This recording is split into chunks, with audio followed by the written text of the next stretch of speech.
we are now in the final 10 races here for the 2023 season, and you know what that means. We are now in the NASCAR playoffs. After every 3 races, 4 drivers will get eliminated until we're down to only 4 drivers, where they will duke it out at Phoenix Raceway, and whoever finishes highest amongst those 4 will be crowned champion. Yes, it's still at Phoenix Raceway. No, they do not plan to change it anytime soon. I know everybody wants a 1.5 mile track, but NASCAR does not care. They're in love with Phoenix Raceway, and more than likely they're going to be there for the next few years, so deal with it. But since we're at the beginning of the playoffs, I figured I might as well try to figure out where each driver is going to finish here in the Cup Series playoffs. Let's see how many I can get right, and let's see how many I can get wrong. But before we get started, guys, make sure to subscribe and ring the bell for notifications, and we're going to be doing our first ever giveaway here on this channel, and it's going to be for this decal set right here. This is the number 26 machine of Kaz Grala. If he was to race in the Cup Series with Sam Hunt Racing, I'm going to let you guys know how you can enter to win that later in the video, so make sure to stick around so you can enter in for your chance to win. But with that being said, guys, let's dive in. Alright, so I figured the best way to do this is with just a tier maker, and this one's pretty simple. We got the round of 16, round of 12, round of 8, champ 4, and champion. It's basically going to be super simple. We're going to determine which 4 drivers will get eliminated in the round of 16, which 4 will get eliminated in the round of 12, and so on until we have the 2023 champion. I was at first going to do it left to right, but if I was to say like Christopher Bell was going to be the champion, then there's no reason to watch the rest of the video. You know who I think is going to become champion. So I'm going to start at the bottom. I'm going to do the first 4 drivers I think is going to get eliminated from the round 16. I'm going to move my way up. So one of the first drivers that I feel like is going to get eliminated here in the playoffs in the round of 16, I'm going to do an easy one here. Ricky Stenhouse Jr., the Daytona 500 winner. He was able to win the Daytona 500, and he was able to get a few 7th place finishes in the month of May, but honestly, there really hasn't been that much else that he's been able to accomplish. And when you're here in the playoffs, you have to be at the top of your game, and JTG Daugherty Racing is not at that level yet. And Ricky Stenhouse Jr. is still trying to get rid of his nickname, Ricky Spinhouse. So that's the most important thing. He has to eliminate that nickname if we want to consider him ever to be a championship contender. So I feel like the 47 car will get eliminated in the round of 16. Another driver I feel like will get eliminated here in the round of 16. I'm going to do a shocker here. I'm going to do the number 12 of Ryan Blaney. Yes, I picked Ryan Blaney, and the reason why is Team Penske is not near the same level as they've been the last couple of years. I don't know what's going on with them. I don't know if they took a major step down, if they fired some important people, or these drivers are racing bad in protest. I don't know what's going on. But Ryan Blaney has not been at the same level as we've seen in the past. He's usually known as one of those drivers who can do really good at the beginning and be a contender for multiple races. But the only race that he was mainly a competitor at was Coca-Cola 600. And he really hasn't been competitive in any other race. There could be a chance that he could sneak away with a victory at Texas Motor Speedway, but that is kind of down the road. He has to make it there, and I feel like with these first 3 races being Darlington, Kansas, and Bristol, I don't see Ryan Blaney advancing any further. So yes, the number 12 car will get eliminated in the round of 16. Third driver to get eliminated in the round of 16, I'm going to throw the number 34 of Michael McDowell. Look, it is great that they were able to make it into the playoffs. This is definitely the big underdog story. With that being said, Front Row Motorsports is still not at the same level as some of these other teams. It's great that they were able to get the Indy Road Course win, but we saw at Watkins Glen they still can make a lot of mistakes, both with the driver and the team. He could do good at Darlington, but I don't really know about Kansas and Bristol, and if he can at best only score top 10s, then I really don't think that's going to get him far. In fact, I think he's going to get eliminated rather early, so that's why I'm putting him in the round of 16. And the last driver who will be eliminated here in the round of 16, I'm going to say the number 23 of Bubba Wallace. It's great he was able to make it in via points. He's had himself a great second half to the regular season, but honestly, unless he's able to win Kansas, I don't really see him advancing much further. I mean, not many people predicted the number 23 of Bubba Wallace to qualify for the playoffs, and a lot of people are really upset that Bubba Wallace qualified for the playoffs. Why? Because they don't like Bubba Wallace. You do not know how many people on SiriusXM would call in and try to justify a reason to penalize Bubba Wallace so he would not be able to race in the playoffs. One person literally brought up Dale Earnhardt Jr. cussing in 2004, and Bubba Wallace said a swear word in one of his interviews, and he felt like he needed to be docked points and not be able to make it into the playoffs. It is that ridiculous. Also, fun fact, the 23 car is not running for the Owners' Championship because the number 9, who was driven by Josh Berry, as well as Corey LaJoie while Chase Elliott was out, was able to make it into the Owners' Championship. Now, there is a world where the 9 car can win the Owners' Championship, but I'm going to be honest with you, they're more than likely going to get eliminated in the round of 12. And now we move on to the round of 12, where the 3 races will be Texas Motor Speedway, one of the most beloved racetracks on the schedule, Talladega Superspeedway, and the Charlotte Roval. With that being said, I think one driver who's not going to be able to advance further from the round of 12 will be the number 1 of Ross Chastain. This melon man is not exciting anymore. I liked it when he would piss off drivers. I loved it when he got into a fight with Noah Gragson on pit road. I love that he was able to piss off Denny Hamlin for the 43rd time. But ever since he became this safer driver who's trying to avoid controversy left and right, he has not been the same driver. Sure, he got that win at Nashville, but can you really think of another time that he was really competitive? I think he'll do all right in the first round, but after that, he's really going to struggle unless he starts getting really aggressive, start being that driver that loves to piss off everyone on the racetrack, which the fans absolutely love. As long as he does not piss off my boy William Byron,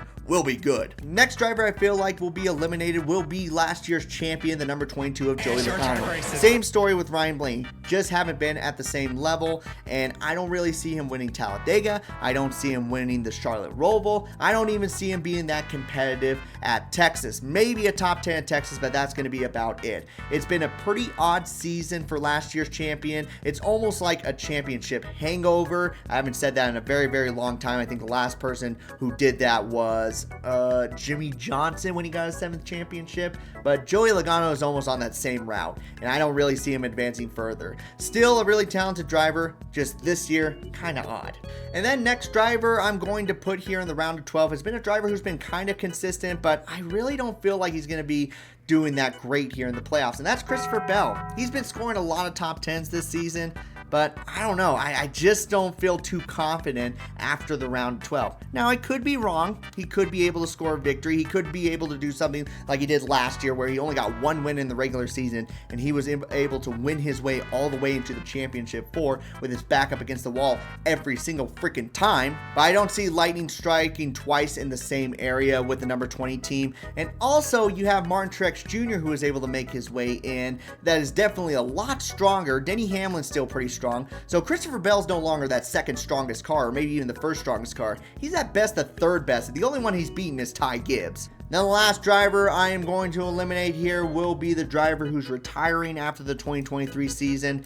That is the number 4 of Kevin Harvick. Look, Stewart-Haas Racing has been dog shit for the last couple of years, and this is one of the worst seasons so far. They haven't even been able to get a victory as a team. Eric Almirola, Chase Briscoe, and Ryan Preece, I think all of them are worse than 24th in owner points right now, and that is abysmal. The fact that Kevin Harvick was 6th in points absolutely surprises me, but I feel like this round, even if he was running moderately better, like similar to 2022, I still feel like the round of 12, these racetracks are extremely hard for him.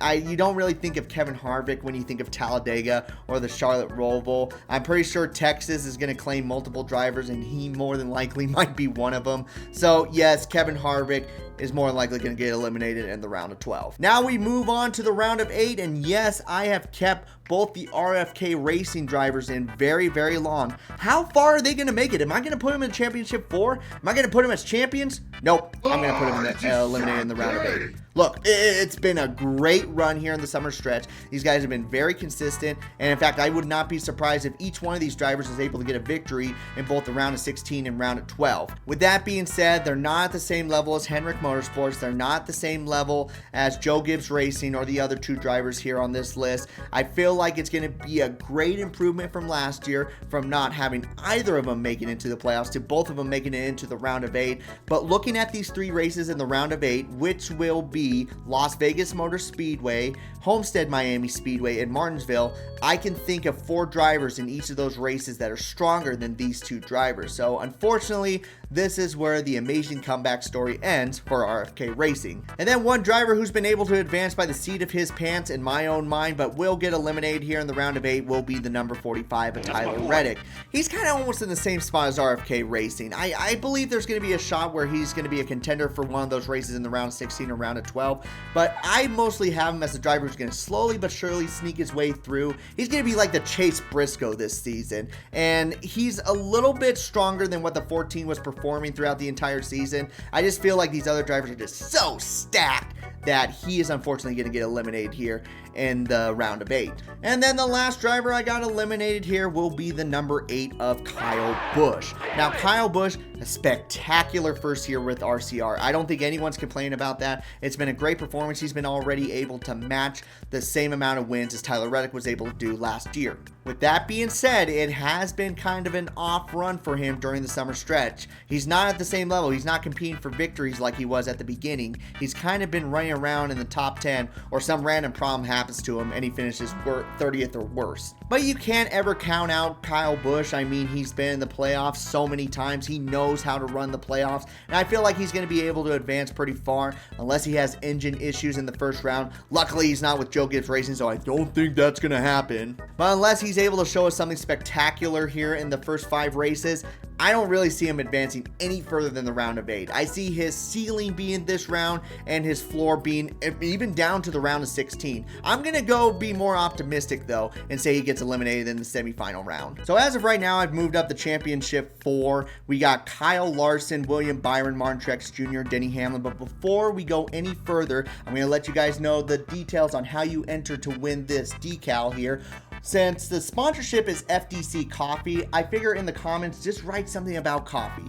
That's how you're going to enter yourself in. It also helps me out to determine who's actually trying to enter in for this. You got to make sure you're subscribed. Once you do that, then make sure to just put any random comment on there. I don't care if you put William Byron looks like he drinks coffee all the time because he always shits himself. I'm going to see that word coffee in there. You're going to be entered in. I won't like you, but if you win, I will give you your decal. So again, in the comment section, just write about coffee and you'll be entered in for that drawing. And I'm pretty sure I'll choose the winner probably Labor Day. I think the Labor Day will be the best. So if you have not submitted your comment in by Monday, then sorry, you're going to miss out on it. With that being said, let's continue here. So Kyle Larson, the way the playoffs is set up for him, he should be able to make it into the championship 4. I see him winning at Las Vegas or Homestead, maybe even both. Those have been really good racetracks for him. He's been really good at Phoenix. I mean, he almost won the race during the spring, but William Byron had that pit strategy that worked out in his favor. But I don't think Kyle Larson's going to be able to score his second championship. I feel like these other 3 drivers have been stronger than him throughout the entire season. So yes, he'll be able to make it into the championship 4. No, I don't believe he's going to win a second championship. Denny Hamlin, does he win the No, he's not going to win the championship. He never does. He makes it into the championship 4. He's usually the 3rd best driver, sometimes the 4th best driver when it's a really bad season for him, but he's not going to be any higher than that. Never has been the strongest car. I'm sorry for all you Denny Hamlin fans. He is not going to be able to win the championship, but he more than likely is going to piss off at least 4 drivers during his time in the playoffs, and he's going to have FedEx return. Those are the only 2 things that are certain. And then there were 2. The number 19 of Martin Truex Jr., who is the regular season champion, and then the number 24 of William Byron, who has scored the most victories here this season. Who am I going to... It's going to be William Byron. Look, I'm sorry. I'm a fan. I can't keep my biasness out of this, but I really feel like William Byron can win the championship this year. The way the playoffs are set up, it should work to his advantage. I'm going to have so much fun watching the playoffs. Hopefully he is able to win it, and if he does, I want to see how big that freaking hat is going to be at Phoenix Raceway. And yeah, those will be my 16 picks. More than likely, I'm going to get a few of these wrong. Hopefully, I don't get all of them wrong because then I'm going to look like a complete idiot. Or maybe I get 100% of them correct and everyone's going to look at me like I'm a freaking genius. But in all seriousness, guys, thank you so much. Let me know who you think is going to win the championship or who's going to be a surprise person that gets eliminated here in the round of 16. Again, thank you so much. If you liked this video, make sure to hit the like and subscribe button. And don't forget the contest rules. And as always, guys, you all take care.